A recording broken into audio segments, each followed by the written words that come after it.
don't spend more time in negative things.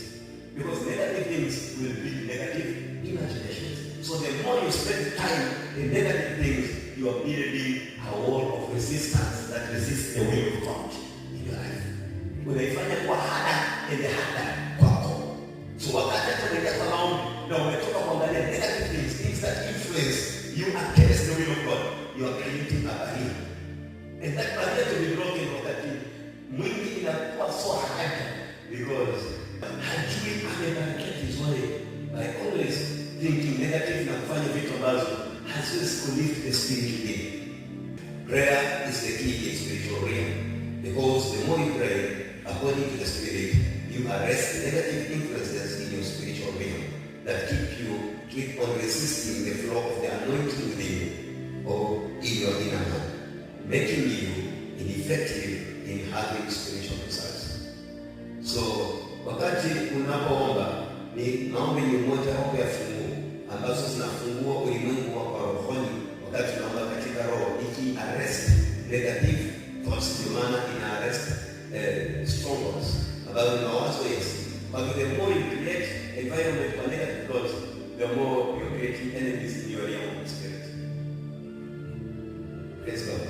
So instead of wakati una fight vitu ambazo zinakulemea, pia lazima uweze kukaa vitu ambazo zinaingia ambazo zinaweza kuja zikaendelea kuchangia kushuka kwako.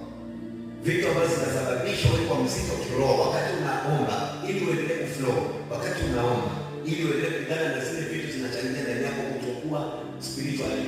Lazima pia uweze kulinda kitu gani unaangalia na kitu gani unaweza kuacha, kwa sababu wakati una fight hizo vitu na bado mfereji wa kuleta vitu vibaya bado umefunguka, unaendelea kufight it harder and harder for you to be free. Because leo umetoa, kesho unaenda kukusanyika na kitu fulani, unaangalia kitu fulani, unasikiliza kitu fulani, you connect yourself with negative things that will always make you never to be empty of negative thoughts. Na inakufanya always remain bound in your spiritual realm. Thoughts and tools and weapons and beings in the realms of the spirit. You must understand that. Mawazo ni beings. The man anasema mtu akimtazama mwanamke, akimtamani mwanamke ni kama ni sawa na kulala naye. Amelala, ameshalala naye, akimtazama kwa kumtamani amelala. Hii ni ishara spiritually. Tayari kuna ile mawazo inaonyesha tayari katika spirit something has already happened. So any negative thought ambayo umeiwaza ishakuwa established katika nyumba roho. Unaona mawazo lakini katika nyumba roho tayari inaonyesha this is good. Physically hata kwa pretend kwa maneno, lakini spiritually kama unafikiria tayari blocked. Kama unafikiria huwezi enda tayari blocked. So kile unakiwaza, hiyo statement inatusaidia kujua kwamba mawazo mabaya kwetu yanatufanya tuweze kuweka giants in the spirit.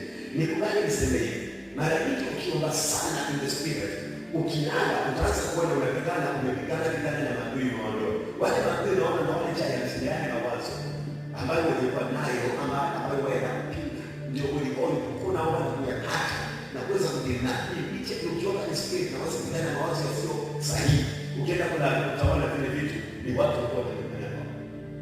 Sio mnaelewa? Yeah, they are beings in the spirit. So giants in the spirit are mighty thoughts ambazo zina resist the will of God for prevailing in your life. Na kwa sababu zimekuoccupy, so make sure that you find positive, you find light. Spirits come through what's that they are validated in your life because you carry their word. Roho zinakuwa validated, zinakuwa moja kwa sababu maneno yao ndio nyumba yao, na yakishaingia kwako basi na ukiwa unayawaza hiyo roho haina budi kuja. Mungu akasema na roho ikatimiza. Kwa hiyo spirit ikasema na neno utayaona, spirit ya shetani inajua that it occupied. Depressed people are always occupied by such a spirit. So that you must understand the flow of the anointing is resisted by negative forces. So wakati mwingi unashuka spirit sio bali you are taking negative because you expect kwamba uweze kufikiria utapenya kwa upenyo wa upako wakati ambapo ndani yako you are blocked with negative thoughts. Fight the negative narratives in you and then unaanza kupata ukigusa kitu na kinaendelea, kwa sababu sasa yule mtu anayejua ndani hapo. Prayer makes the land prosperous. Kama vile tumejua kwamba when you pray the land is connected to heavens and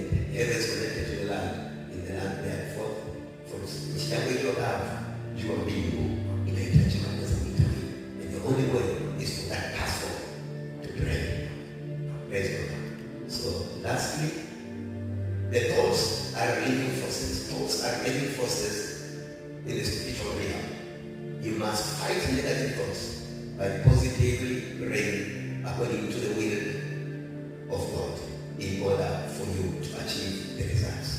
Ili uweze kupata majawabu, lazima uweze kuelewa kwamba mawazo yale ya ndani yako upigane nayo